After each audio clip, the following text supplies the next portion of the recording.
அஸ்ஸலாமு அலைக்கும். இன்றைக்கு வீடியோவில் சாக்லேட் ட்ரெஸ்லெச்சஸ் எப்படி செய்வேன்ட்டுன்னு சொல்லி தர போகிறேன். சிம்பிள் இன்க்ரீடியன்ஸை வச்சு லோ காஸ்ட் மெத்தடில் ட்ரெஸ்லெச்சஸ் எப்படி செய்வேன்ட்டுன்னு சொல்லி தர போகிறேன்.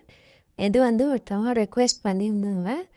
ஓகே, ஸோ அதுக்கு ட்ரை பவுல் ஃப்ளைட் பண்ணிக்கிறேன்.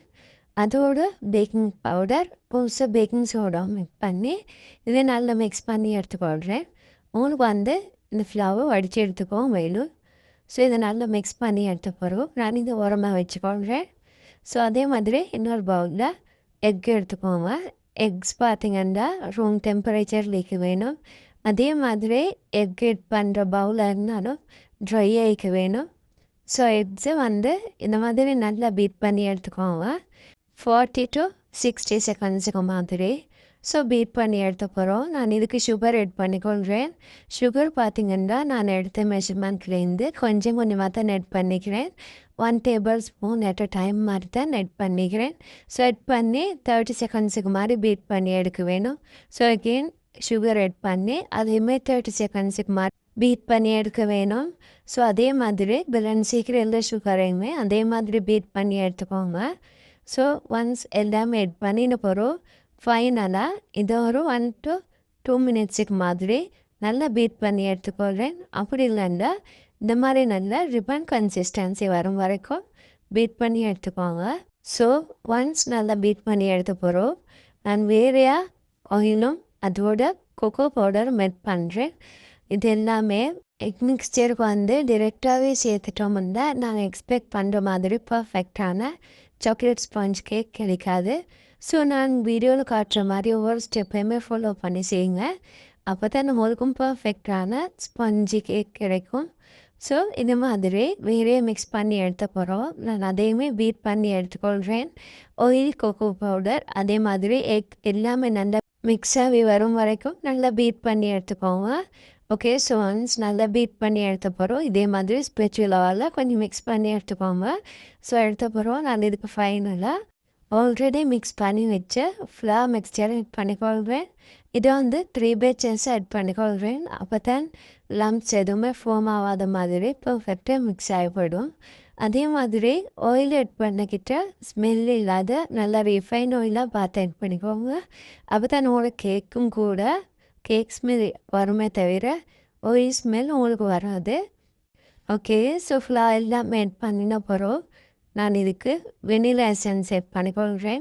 வெனிலா எசன்ஸ் ஆட் பண்ணுற இம்பார்ட்டண்ட் எக் ஸ்மெல் கிடைக்காதவங்களுக்கு கேக்கில் ஸோ பர்ஃபெக்டான கேக் ஸ்மெல் தானே உங்களுக்கு கிடைக்கும்.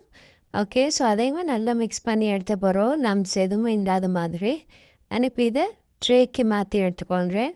அதுக்கு நான் இந்த அவனை ப்ரீஹீட் பண்ண வச்சுட்டேன். 180 டிகிரி செல்சியஸ்க்கு 10 மினிட்ஸுக்கு மாதிரி ப்ரீஹீட் பண்ணி எடுத்துக்க வேணும். ஸோ ப்ரீஹீட் பண்ண வச்சுட்டு தான் நான் ட்ரேக்கு ஷிஃப்ட் பண்ணினேன். நான் இது வேறு ரிமூவ் பண்ணுறதா சுற்றியும் நான் ஆயில் மட்டுமே அப்ளை பண்ணிக்கிறேன். உங்களுக்கு ரிமூவ் பண்ணி எடுக்கணும்னா பார்ச்மெண்ட் பேப்பர் கட்டாயம் நீங்கள் போட்டிக்க வேணும்.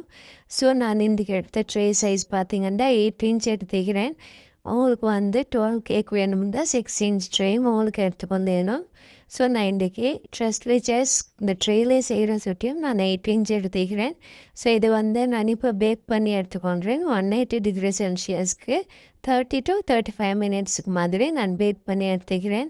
ஸோ கேக் நல்லா கூல் ஆறின அப்புறம் நான் இந்த ட்ரேலிருந்து ரிமூவ் பண்ணி காட்டுறேன். நான் இந்த வீடியோ பார்க்க வேண்டி ட்ரேலிருந்து ரிமூவ் பண்ணிக்கிறேன். இந்த கேக்கு ஸ்பாஞ்சினஸ் உங்களுக்கு பார்த்தாலே விளங்கும். ஸோ சாஃப்ட் அண்ட் ஸ்பாஞ்சி ஆகுது. உங்களுக்கு இந்த கேக்கை ஐசிங் கேக்குக்கும் கூட யூஸ் பண்ணலும். கேக் பர்த்டே கேக்ஸ் அது மாதிரி ஆர்டர் செய்கிறவங்க கூட உங்களுக்கு இந்த கேக் ரெசிபியை யூஸ் பண்ணிடலாம். பர்ஃபெக்டான சாக்லேட் ஸ்பாஞ்ச் கேக் அது ஈஸி மெத்தடில் இன்றைக்கி செஞ்சு காட்டிக்கிறேன். ஸோ இது நான் இன்றைக்கி ட்ரெஸ்லெச்சஸ் கேக்கு தான் யூஸ் பண்ணுறேன். அப்போ உங்களுக்கு அப்படி இல்லைன்னா விப்பிங் க்ரீம் அப்படி இல்லைன்னா பட்டர் க்ரீம் யூஸ் பண்ணி உங்களுக்கு கேக் டெக்கரேட்டிங்க்கும் கூட யூஸ் பண்ணிடலாம். ஸோ அதுக்கு நீங்கள் சுகர் சிரப்பும் அப்ளை பண்ணிக்க வேணும். இதுக்கு அப்போ தான் ஸ்பாஞ்ச் கேக்கிட்ட பர்ஃபெக்டான டெக்ஸ்டர் உங்களுக்கு கிடைக்கும். லேயர் பண்ணக்கிட்டேயும் சரி. நான் வந்து இன்றைக்கி சாக்லேட் மில்க் தான் ஆட் பண்ணுறேன். பொதுவாகவே ட்ரஸ் லேச்சஸ்க்கு வந்து மில்க் மேட் வித்தின் க்ரீம் எல்லாம் ஆட் பண்ணிட்டு சாக்லேட் மில்க் செய்வாங்க. ஸோ நான் இன்றைக்கி அதெல்லாமே ஸ்கிப் பண்ணிவிட்டு லோ காஸ்ட்டில் வந்து நான் இன்றைக்கி செய்கிறேன். ஸோ அதுக்கு வந்து நான் வாட்டர், அதுக்கு கொஞ்சமாக கோகோ பவுடர், ஆல்சோ மில்க் பவுடரும் ஆட் பண்ணிக்கிறேன். அவங்களுக்கு இதுக்கு வந்து மில்க் மேட், விப்பிங் க்ரீம் அதெல்லாம் ஆட் பண்ணிடலாம். ஸோ நான் இன்றைக்கி லோ காஸ்ட் ரெசிபின்னு தான் நான் இது மாதிரி ஆட் பண்ணிக்கிறேன். சுகரும் ஆட் பண்ணி நல்லா மிக்ஸ் பண்ணி இதை நான் பாயில் பண்ணுறதுக்கு எடுத்துக்கொள்கிறேன். கொஞ்சமாக ஒரு 2 மினிட்ஸுக்கு மாதிரி நல்லா பாயில் ஆகி வந்தப்பறம் நான் இதை ஃப்ளேம்லேருந்து இறக்கிக்கொள்கிறேன். இதை வந்து நல்லா சூடாக ஆறினப்புறம் ஆல்ரெடி லேயர் பண்ணி வச்ச கேக்கில் வந்து இந்த மாதிரி ஹோல்ஸ் போட்டு எடுத்துக்கொள்கிறேன். கேக் வந்து எனக்கு கிட்ஸ் கொஞ்சமாக எடுத்து பார்த்துட்டாங்க. ஸோ இது மாதிரி ஆகிட்டு ஸோ அதை நான் வந்து மேலால் இது மாதிரி ஹோல்ஸ் போட்டுட்டு நான் மேலால் கேக் வந்து சோக்காறு வரைக்கும் நான் ஊற்றி எடுத்துக்கொள்கிறேன். இது வந்து இப்போக்கே இதை மாதிரி மில்க் வந்து ஃபுல்லாக இருந்தாலும் கேக்குள்ளுக்கு நல்லா சோக்காகி வந்தோன்னே கேக்குக்கும் கூட நல்ல டெக்ஸ்டர் ஒன்று கொடுக்கும். ஸோ இதே மாதிரி உங்களுக்கு ட்ரை பண்ணணும். உங்களுக்கு ஆல்சோ மைலோவும் ஆட் பண்ணணும். கோகோ பவுடருக்கு பதிலாக மைலம் உங்களுக்கு ட்ரை பண்ணணும். அதுவும் நல்ல டேஸ்ட் ஒன்று தரும். ஸோ இதே மாதிரி நல்லா ஃபில் பண்ணி எடுத்த பிறகு கொஞ்சமாக டப் பண்ணிவிட்டு நான் இதை அப்படியே ஃப்ரிட்ஜில் ஸ்டோர் பண்ணி வச்சுக்கொள்கிறேன். அப்போ தான் விப்பிங் க்ரீம் ஆட் பண்ணிக்கிட்டோம் கூட டெக்ஸ்டர் வந்து நல்லா இருக்கும். உங்களுக்கு வந்து இதை சேல் பண்ணுறோன்னா இதில் வந்து மேக்ஸிமம் 6 to 7 கப்ஸ் மாதிரி உங்களுக்கு எடுக்கணும். பிகாஸ் மினி கப்ஸில் வந்து பெரிய அளவில் கேக்ஸ் பிடிக்கிறதில்ல. ஸோ உங்களுக்கு விப்பிங் க்ரீம் அதுக்கு மேலே சாக்லேட் க்ரீம் எல்லாமே ப்ளே பண்ணுற சுற்றியும் உங்களுக்கு வந்து 6 to 7 கப்ஸ் மேக்ஸிமம் எடுக்கணும். ஓகே, ஸோ நான் வந்து மில்க் க்ரீம் ஊற்றி கேக்கை வந்து ஃப்ரிட்ஜில் வச்ச போகிறோம். நான் இப்போ விப்பிங் க்ரீமை நல்லா பீட் பண்ணி எடுத்துக்கிறேன். நல்லா ஸ்டிஃப் பீக் வரும் வரைக்கும் நல்லா பீட் பண்ணி எடுத்துட்டேன். நான் வந்து இதுக்கு இன்றைக்கி கோகோ பவுடர் இல்லாமல் தான் விப்பிங் க்ரீம் எடுத்துக்கிறேன். உங்களுக்கு வந்து விப்பிங் க்ரீமுக்கு சுகரும் போடலும் கொஞ்சம் ஸ்வீட்னஸ் கூடியாக வேணுமெண்டா நான் வந்து சுகர் இன்றைக்கே போடல. ஓகே, ஸோ நான் இது வந்து நல்லா பீட் பண்ணி எடுத்த போகிறோம். கேக்குமே நல்லா சோக்காக வீக்குது. நான் விப்பிங் க்ரீமை வந்து மேலால் அப்ளை பண்ணிக்கோங்க. கப்ஸுக்கு பார்த்திங்கன்னா உங்களுக்கு இதே மாதிரி ஒரு லெவல் வரும் வரைக்கும் அப்ளை பண்ணிக்கொள்ளலும்.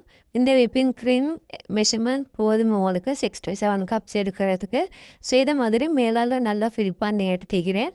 ஸோ இதே மாதிரி ட்ரை பண்ணுங்கள். உங்களோட மினி கப்ஸுக்கும் கூட இந்த மாதிரி லோ காஸ்ட்டில் பர்ஃபெக்டான அதே டேஸ்ட் அதே டெக்ஸ்டரில் சாக்லேட் ட்ரஸ் லேச்சஸ் செய்கிறது வந்து ரொம்பவே ஈஸி.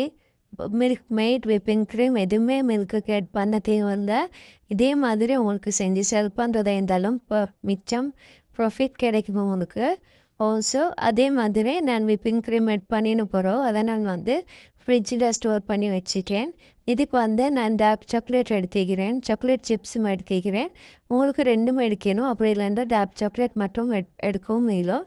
ஸோ இதுக்கு வந்து நான் நல்லா பாயில் பண்ணி எடுத்துக்கொள்கிறேன். டபுள் பாயிலிங் மெத்தடில் தான் இதை பாயில் பண்ணி எடுத்த போகிறோம். நான் இதுக்கு வந்து விப்பிங் க்ரீம் ஆட் பண்ணிக்கொள்கிறேன். விப்பிங் க்ரீம் பார்த்திங்கன்னா நான் ஆல்ரெடி விப் பண்ணி வச்சு விப்பிங் க்ரீமை தான் ஆட் பண்ணிக்கிறேன்.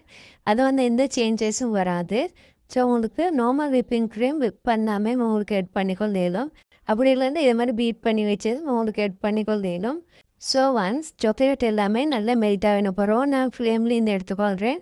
எடுத்து இது மாதிரி இன்னும் வைக்கிற விப்பிங் க்ரீமை நல்லா ஆட் பண்ணி நான் இதை நல்லா க்ரீமி டெக்ஸ்டர் வரும் வரைக்கும் மிக்ஸ் பண்ணி எடுத்துக்கொள்கிறேன். இது தான் நான் மேலே அப்ளை பண்ண போகிறேன் சாக்லேட் கனாஷ்.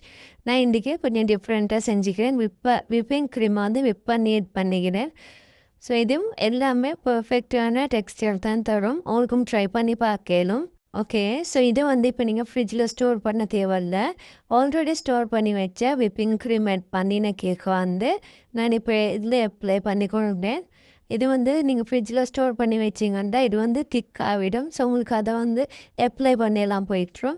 ஸோ அது வந்து நீங்கள் ஃப்ரிட்ஜில் ஸ்டோர் பண்ணி வைக்காமலே இது மாதிரி எடுத்து நல்லா மேலே ஃபுல்லாமல் அப்ளை பண்ணி எடுத்துக்கோங்க. ஸோ கப்ஸ்லேயே இருந்தாலும் இதே மெஷர்மெண்ட் 6 to 7 கப்ஸுக்கு பர்ஃபெக்டாக ஃபிட் ஆகும். ஸோ பட்டன் ட்ரை பண்ணி பாருங்கள். செல் பண்ணுறதுக்கும் கூட மிச்சமே பெரிய கோஸ்ட் இல்லாமல் உங்களுக்கும் பிஸ்னஸ் வந்து ஸ்டார்ட் பண்ணிடும்.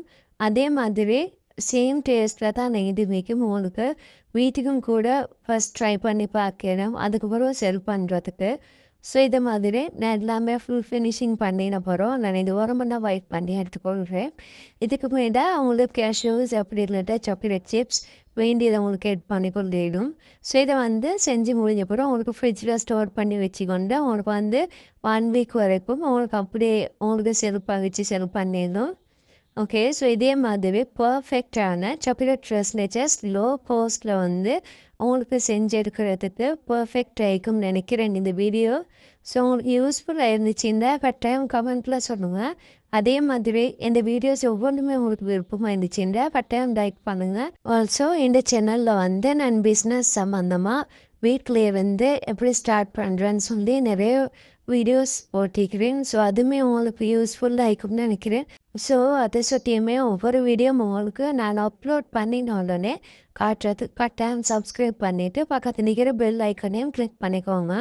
அப்போ தான் இந்த வீடியோஸ் ஒவ்வொன்றுமே உங்களுக்கு நோட்டிஃபிகேஷனில் காட்டும். ஆல்சோ இந்த வீடியோஸை பார்த்துட்டு யாரெல்லாம் பிஸ்னஸ் செய்கிறதுக்கு பிளான் பண்ணிக்கிறீங்களோ அவங்களுக்கெல்லாம் ஆல் தி பெஸ்ட். கட்டாயம் ட்ரை பண்ணுங்கள். ஆல்சோ என் சேனலை சப்ஸ்கிரைப் பண்ணோம் மறக்காதீங்க. அது வரைக்கும் பாய் பாய்.